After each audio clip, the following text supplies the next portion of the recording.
Mga Kamiyo, welcome to my vlog.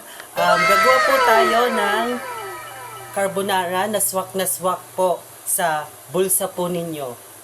Okay, maggagayat po tayo ng mga ham. Gayatin po natin siya ng maliliit.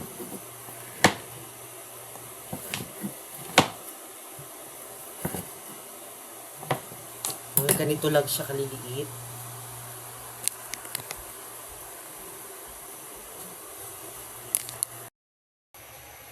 Okay mga Kamiyo, lalagyan po natin ng mantika. Konti lang po yung mantika. Sunod po, igisa na po natin ng bawang. Sabay na rin po natin yung sibuyas.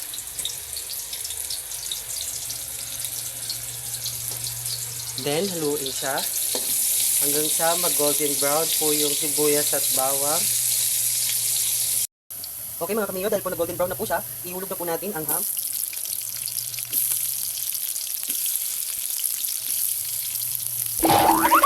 Ganyan lang po yung soup niya. Mix natin siya hanggang sa maluto. Dahil nato na po yung ham, lalagyan na po natin siya ng evaporada milk.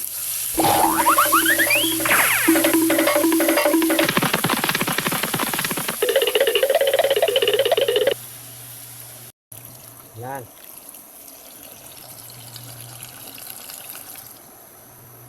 Mga kami, huwag natin kakalimutan na maglagay ng cream din ng all-purpose cream para po mas lalo po siyang mag-cream. Then mix natin. Haluin lang natin.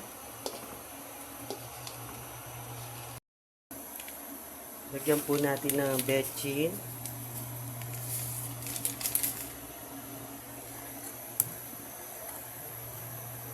Paminta. Then lagyan ng konting asin, pampalasa.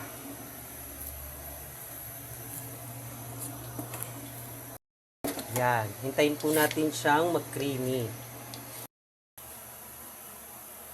Then lagyan po natin siya ng keso.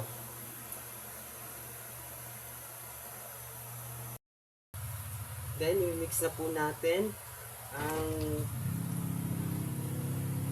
noodles. This is the final look.